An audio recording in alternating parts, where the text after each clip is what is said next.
حبايب قلبي عاملين ايه؟ يا رب تكونوا بخير وصحة وستر من رب العالمين. احنا هنعمل ايه في الخلاط ده؟ انا جايبه لكم الشفشق بتاع الخلاط. هنعمل ايه فيه بقى؟ احنا هنعمل كيكة الشوكولاتة. قبل كده عملت بقى كيكة البرتقال، النهارده ان شاء الله نعمل كيكة الشوكولاتة عشان ولادنا عايزين كل يوم حاجة في اللانش بوكس، وهم رايحين المدارس وهم رايحين الدروس وكده، يبقى كل حاجة موجودة في بيتنا وبأقل التكاليف بإذن الله. تعالوا يلا عشان نخش على المقادير ونشوف احنا هنعمل ايه مع بعض. يلا نخش على المقادير ونشوف احنا هنعمل ايه مع بعض. معانا دقيق، بيكن كيك شيف او بيكن باودر الموجود عندك، 3 حبات بيض، فانيليا، كوبايتين سكر، كوباية زيت، نص كوباية كاكاو، اللي هناك ده كيس نسكافيه، واللي جنبه بن. ده بيعزز الطعم بتاع الكيكة قوي. اما تجربيها وتدوقيها بالطعم ده هتلاقي طعمها اتغير تماما. جربي الوصفة دي على المقادير دي وان شاء الله هتلاقيها في منتهى الروعة. هننزل هنا في البولة او في اي حاجة عندك بالمنخل، الدقيق والكاكاو والكيك شيف هننخلهم مع بعض 3 مرات. الوقت انا حطيت نص كوبايه كاكاو وباكو كيك شيف وكوبايتين ونص، هما 3/4 علشان الكاكاو، يعني 3 كوبايات بالكاكاو. هتحطي المقادير كله 3 كوبايات دقيق بالكاكاو اللي معاكي، يعني هتخلي الربع كاكاو والتلات ايه دقيق، والكوبايتين التانيين دقيق يبقى 3 كوبايات. هننخلهم 3 مرات مع الباكو اللي هو كيك شيف، وهننخلهم كده مع بعض 3 مرات. الدقيق لو نخلتيه 3 مرات هتدخلي فيه هوا، هيخلي الكيكه بتاعتك هشه، وهيخليها زي ايه اقولك زي ايه كده.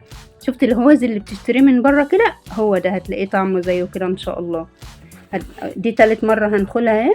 هننخل مع بعض كده 3 مرات الدقيق بالبيكنج باودر، وهنجيب الخلاط بقى وهننزل فيه بالمقادير اللي هي ايه السايله التانية. اللي هناك دي كوبايه لبن باين، كوبايه لبن هنحتاجها الوقت. اول حاجه هننزل بيها اهي اللي انا بحطه في الكوبايه ده، في كوبايه ميه مغليه. انت هتغلي كوبايه، انا هجيبها قدامك الوقت. الكوبايه دي مليتها ميه وحطيتها على البوتاجاز جنبي بتغلي. هنزل بالباكو اللي هو نسكافيه على معلقه بن. عندك بن فاتح، بن غامق، الموجود ده كان بن غامق وانا حباه في الوصفه دي علشان يديلها طعم حلو وريحه جميله. هتقلبهم كده في الميه السخنه وهتدوبهم تماما. لما يدوبوا معاكي ما عادش يبقى فيها تكتلات، هتنزلي في الخلاط بالطريقه دي. هتنزلي بالكوبايه دي في الخلاط، يبقى كوبايه ميه مغليه قلبنا فيها الكاكاو والبن ونزلنا بهم في الخلاط. هننزل بالسكر وكوبايه اللبن وكوبايتين السكر وكوبايه اللبن مع ايه مع البن اللي حطيناه، وده 3 بيضات، ودي معلقه خل. اهم حاجه اعتمديها المعلقه الخل المليانه دي، لو لقيتها ناقصه حطي كمان شويه زي ما انا حطيت كده. المهم معلقه خل مليانه او معلقتين مش مليانين قوي. وهننزل بالفانيليا كله مع بعض في قلب الخلاط. ولا هتجيبي مضرب كهربائي بقى، ولا هتكلفي نفسك ان انا ما عنديش مضرب يبقى مش عامله الكيكه النهارده. اهو قدامك كل حاجه في الخلاطات. هتضربيهم ضرب لمده 10 دقايق، من 7 دقايق ل10 دقايق، اقل كده ما ينفعش. كل ما تضربي الخليط ده كل ما هتدخلي فيه هواء، كل ما يطلع الكيكه هشه وجميله. وما عدتش بصي انت كل اسبوع ممكن تعمليها روتين كده في بيتك لعيالك، بكوبايه شاي بكوبايه لبن، اي حاجه هتبقى موجوده في البيت. رايحين مدارس رايحين دروس، انت رايحه شغلك عايزه تغيري ريقك الصبح بكوبايه قهوه، تبقى ممتازه ممتازه ممتازه فوق الممتازه ان شاء الله. هتجربيها وان شاء الله هتعتمد الوصفه دي. هتقلبي كده بعد ما ضربنا من 7 دقايق ل10 دقايق في الخلاط. هتنزلي على الدقيق بالشكل ده وهتقلبي لمدة 3-4 دقايق.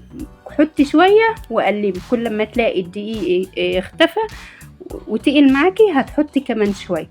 بالنظام ده عايزة السمك ده في العجينة، ما تبقاش تقيلة قوي، ما تخليش العجينة تقيلة عشان ما تطلعش منك كتل، يعني ما تبقاش خفيفة. كل ما تخلي العجينة خفيفة كل ما تطلع منك الخرطة خفيفة. خلاص خلصناهم وهننزل نحطها في الفرن. كده انا حطيتها في الفرن لمدة 45 دقيقة، ما فتحتش عليها الا لما عدى 45 دقيقة بقت بالشكل ده كده اهي. بسم الله ما شاء الله. تحطي ايدك من فوق كده هتلاقيها خلاص استوت. هتجيبي خلة وهتشوفيها، هتنزلي الخلة في النص كده. لقيت الخلة طالعة بالطريقة دي مفيش فيها اي مية خالص ولا اي سوائل، تبقى هي كده خلاص استوت. بألف هنا وصحة على قلوبكم يا رب. اهي شفتي طرية وهشة وهنقطعهم مع بعض دلوقتي وهتلاقي. بس اهم حاجة قبل ما تقطعيها تغطي عليها كده لمدة نص ساعة تسيبيها متغطى عليها يعني اقل حاجه خالص 20 دقيقه مثلا، تلت ساعه.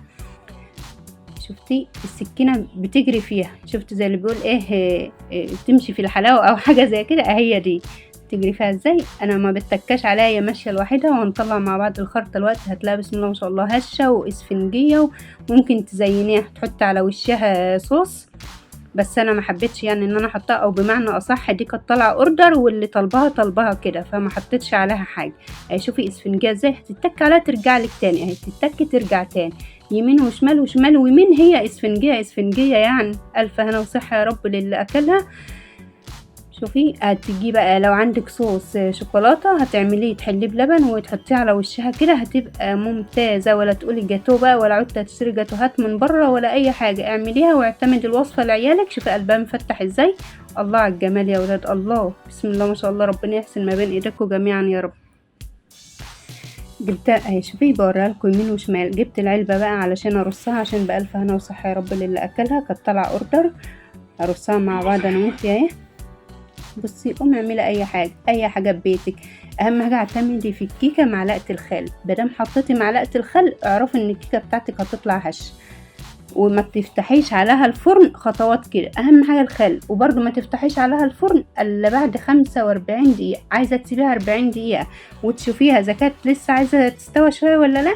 شوفيها، بس احسن حاجه ان انت ما تفتحيش عليها الا بعد 45 دقيقه علشان تكون هي استوت وما تهبطش منك. كل لما تخلي الكيكة في الفرن لمدة مثلا 45 دقيقة مش هتهبط منك ان شاء الله. ربنا يحسن ما بين ايديكم جميعا. وقوموا جربوا الوصفة واعمليها، وان شاء الله تطلع ممتازة بإذن الله. ما تنسونيش في اللايك والاشتراك في القناة. مع السلامة.